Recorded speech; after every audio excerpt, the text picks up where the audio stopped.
isn't it? I mean, these are really difficult questions. I don't pretend they have answers, but the places that I'm trying to get to don't necessarily have physicality.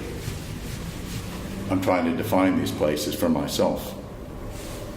But at the same time, we are maybe, well, I'll generalize. I think we can generalize. We are a well-educated group right here, living in one of the wealthiest and most protected and protective societies on the surface of the earth, and have resources of every kind at our disposal.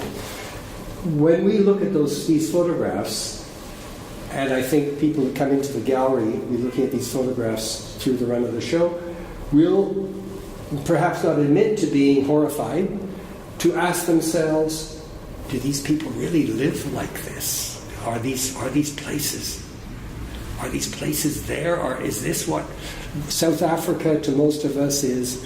And we know about apartheid to some extent. We have easy, righteous ideas about it because we didn't have to go through with it, so we're all sort of pro-black, anti-white. It's at no cost to ourselves. And we look at this and we are filled with perhaps the unspoken question is, could we descend to this? Could we be in that asylum? And I'm old enough to now to be able to say to myself, yeah, probably, pretty easily.